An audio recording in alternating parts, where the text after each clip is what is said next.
ada di hadapan kita semua, yaitu Bapak Hendri Undu, yaitu sebagai pemateri pertama pada acara Seminar Bedah Kampus IKJ 2024. Oke, sebelum kita lanjut ke materi nih Bapak Undu, izinkan saya untuk menyapa Bapak Undu terlebih dahulu ya. Selamat pagi Bapak. Saya di sampingnya perempuan cantik grogi. Tapi lebih cantik istri saya.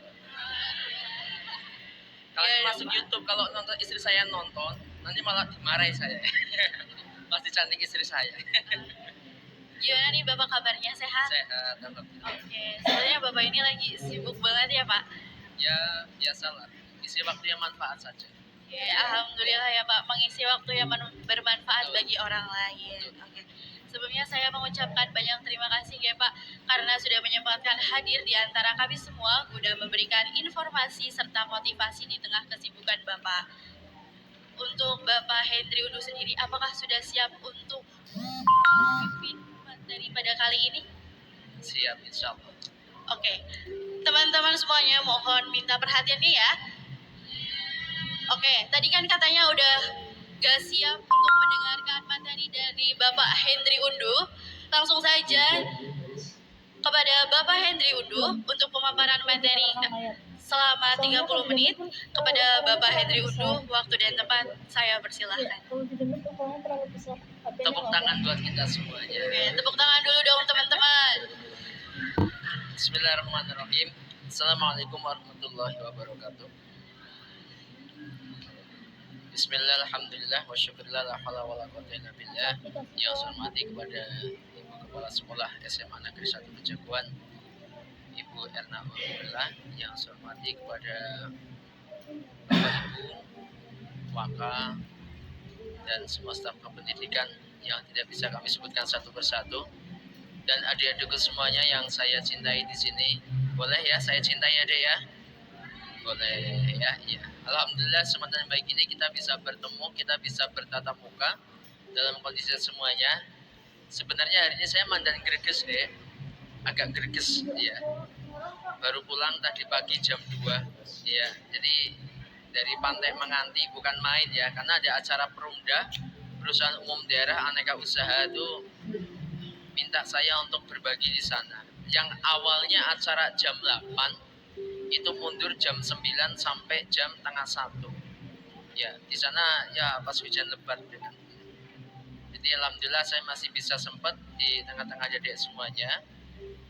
Salawat serta salam kita sanjungkan pada baginda Rasulullah sallallahu alaihi wasallam. Semoga kita bisa menyesal dosa umatnya yang dapat syafaatnya dari kiamat. Amin. Allahumma amin. Saya itu di sini saya itu membawakan suruh bawa 2 materi nih, Pak. Di TOR itu tentang SNPMB. Tapi ada informasi bahwa di schedule itu motivasi. Saya harus yang mana ini ya? Ya. Jadi ya insya Allah nanti saya include-kan ya. Boleh ya? Saya include-kan. Saya nanti 15 menit akan bicara tentang SNPMB dulu. Nanti 15 menit, 30 menit ya? 30 menit. Waktunya 30 menit, Bapak. Untuk saya presentasi 30 menit ya. Nanti 15 menit tentang yang terkaitan dengan kesehatan mental untuk diri kita ya, karena calon mahasiswa biasanya itu nanti ketika sudah kuliah pasti ada yang namanya shock terapi, shock culture, budaya yang mengagetkan ya, itu pasti ya, harus ingat-ingat nih ya.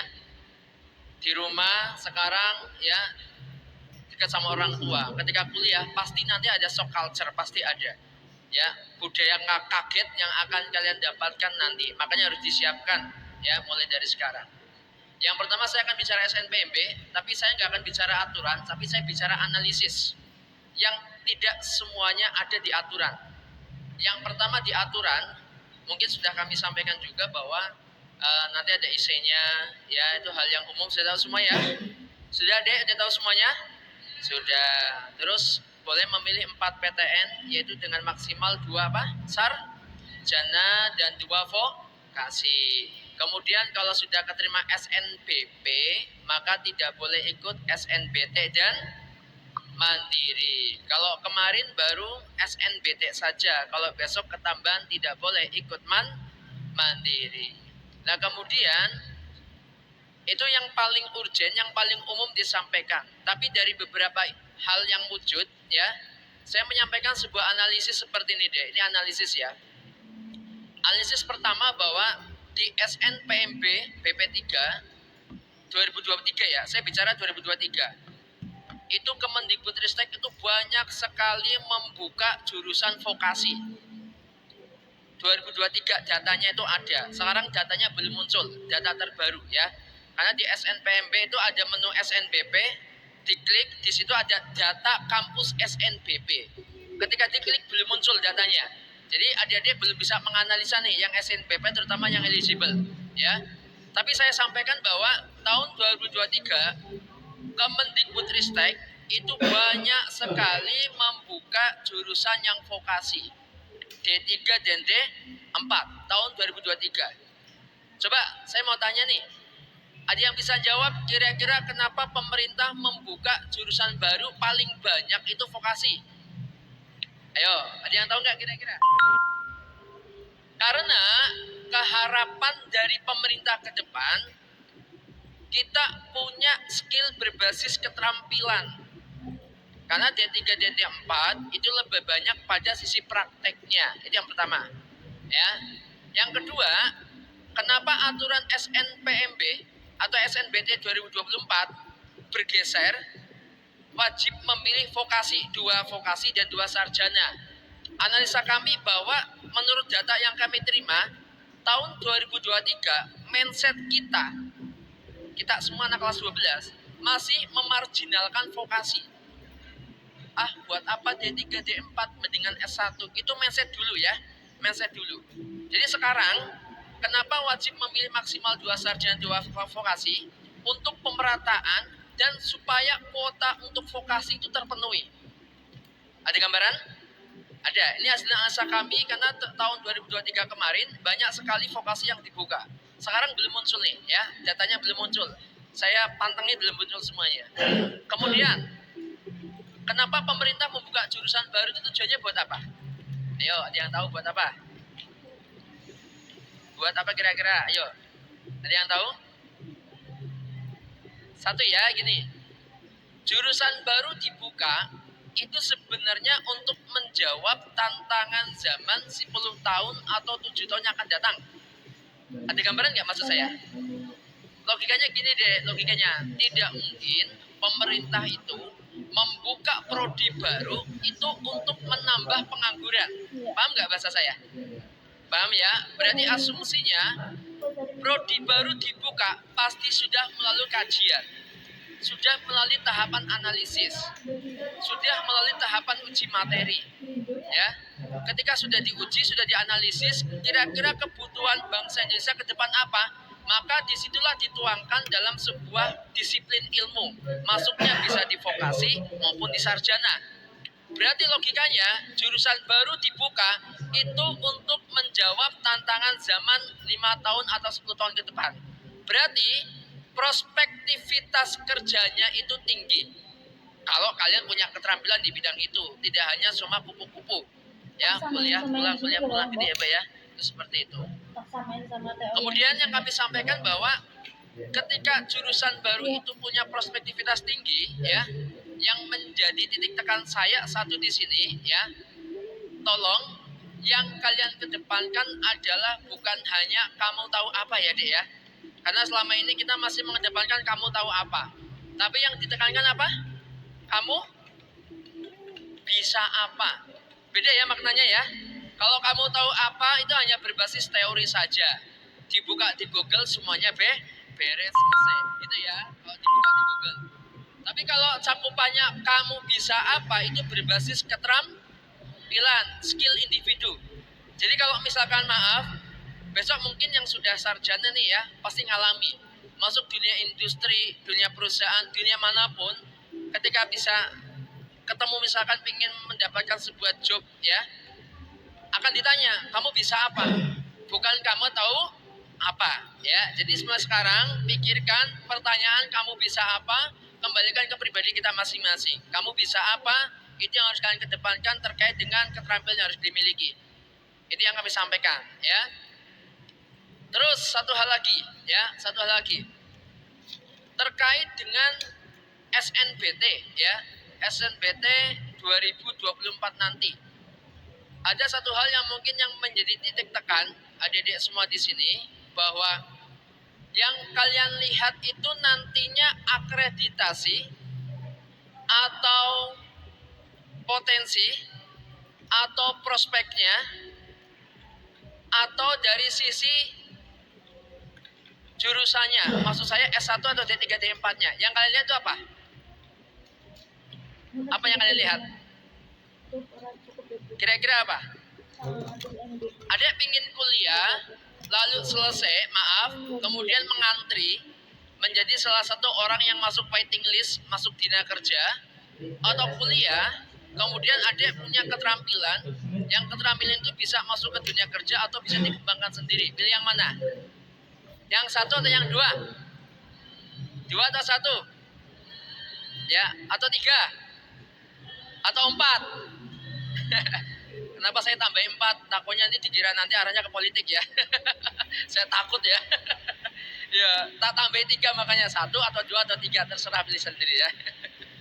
Jadi gini ya, yang adik pilih itu satu ya, tolong pilih jurusan yang punya prospektivitas tinggi dalam dunia kerja. Jangan asal pilih ya, jangan asal pilih. Kadang kita berbekal gengsi, kita nggak mau berkembang, kita cuma ikut teman-teman ya. Itu yang tidak kami harapkan di sini ya, sangat tidak kami harapkan. Oke, kemudian saya menyampaikan ya. Kemudian saya menyampaikan tentang bagaimana ya kita sebagai calon mahasiswa maksud kami siap mental ya, siap mental, kemudian siap fisik untuk masuk ke dunia kampus ya. Ada sudah menganalisa belum antropologi kampus di masing-masing kota? Coba dianalisa ya. Di Jogja hidupnya seperti apa, biaya makan bagaimana, itu di data analisis PTN nggak ada. Kamu buka webnya PTN, yang ada cuma fakultas, prodi, jurusan, itu saja. Ya, tapi tidak ada biaya hidup di Jogja berapa, kosnya berapa, di Solo biaya hidup berapa, kosnya berapa, di Purwokerto bagaimana, itu dianalisa. Kenapa? Karena living cost itu lebih tinggi daripada biaya kuliah. Living cost ya, biaya hidupnya lebih tinggi. Jadi coba dianalisa mulai dari sekarang. Ke perguruan tinggi, Pak. Betul. Seberapa penting bagi kita untuk masuk ke perguruan tinggi itu? Ya, pertanyaan yang bagus. Seberapa pentingkah kita masuk ke perguruan tinggi, adik ya? Saya mau tanya nih. Ya, maaf saya belak-belakan ya. Saya lebih suka memberikan sesuatu secara vulgar, dalam artian biar kita itu langsung langsung ngena itu ya. Yang pertama gini deh. Lulus SLTA ya, siswa SMA itu sudah terprogram ya, nanti secara makro dia harus lanjut ke PTN, terprogram ya, siswa SMA. Kenapa saya mengatakan seperti ini? Karena satu, siswa SMA dia orientasikan untuk ke PTN supaya mendapatkan keterampilan lebih, karena orientasi SMA itu orientasinya bukan orientasi yang ketika kuliah, ketika SMA itu tidak ada namanya PKL ya, praktek kerja lapangan ya, SMA maksud saya ya. Jadi diorientasikan bagaimana tulisannya F. Jadi apa? Karena kita belum punya tujuan yang pasti. Orang kalau sudah punya tujuan pasti, fokus pada tujuan itu, minimal ya, tujuannya pada jurusannya, jangan universitasnya, yang utama jurusannya. Karena kalau bicara jurusan itu kembali ke passion pribadi ya. Kampus PTN monggo terserah kalian, tapi jurusannya sesuaikan dengan potensi pribadi. Karena apa? Yang kami khawatirkan nanti ketika tidak sesuai, nanti akan muncul overthinking. Oh, jangan-jangan jurusan itu Yang punya pertama ada jurusannya F. Jadi apa? Karena kita belum punya tujuan yang pasti. Orang kalau sudah punya tujuannya, karena kalau bicara gantilah lagi ya kan. Kenapa nggak punya yang namanya keputusan yang baku di sini? Jadi mulai sekarang, umum kelas 12 nih ya, persiapkan dari sekarang. Overthinking itu bisa muncul ya. Satu, karena kita punya waktu luang. Nanti biasanya setelah PSAT selesai. PSAT penilaian sumatif akhir tahun udah selesai nih, misalkan nih sekolah udah selesai, misalkan nih April udah selesai nih, Idul Fitri udah selesai sekolah, udah nggak sekolah. Kalau udah nggak sekolah, overthinking mulai muncul nih, mulai muncul, bengong, duduk, ngapain ya saya ya, itu kan ya. Teman-teman pada belajar, saya nggak belajar, takut nggak keterima, itu perasaan takut di situ, ya. Mulai sekarang dipraktekkan, gunakan waktu sekecil apapun, seminim mungkin gunakan yang positif. Minimal bagi yang muslim, ya, bagi yang muslim nih, jangan lupa zikirnya, ya, jangan lupa baca Al-Qur'annya, silakan, ya. Bagi yang Nasrani silakan, ada kegiatan di gereja, datang ke gereja, lebih banyak mengasah hatinya, ya. Ketika ada kegiatan-kegiatan yang sifatnya tidak bisa dikerjakan atau mungkin kegiatan yang maksud kami tidak baik, ya kita gunakan yang baik, ya. Insya Allah overthinking itu akan hilang. Fokus pada tujuan masing-masing, ya, ya. Itu yang pertama, ya. Nah, mungkin sudah menjawab pertanyaan berikutnya, ya. Udah dijawab, ya. Sudah, ya.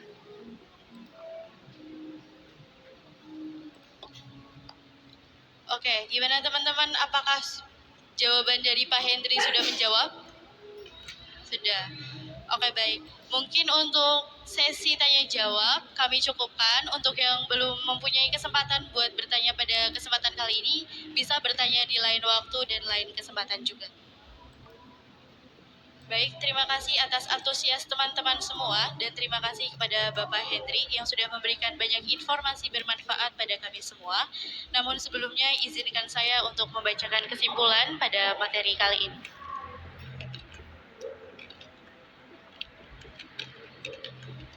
Pada UTBK SNBT 2024 kali ini, setiap cawaba dapat memilih 2 program sarjana dan 2 program sarjana terapan atau D3 D4 guna adanya kesetaraan. Pemerintah membuka jurusan baru guna menjawab tantangan zaman antara 7 sampai 10 tahun ke depan. Dan kita harus tahu perbedaan antara kamu bisa apa dan kamu tahu apa. Selain itu, ada 3 hal penting terkait kesehatan mental yang perlu kita siapkan ketika kita akan menghadapi dunia perkuliahan. Yang pertama yaitu ada good life, yaitu kehidupan yang baik. Yang kedua, berusaha melakukan yang terbaik kapanpun dan dimanapun.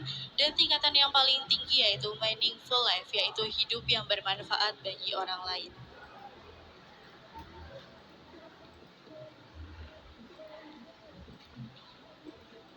Untuk pemaparan materi cukup sekian, Pak. Selanjutnya adalah pemberian plakat dan sertifikat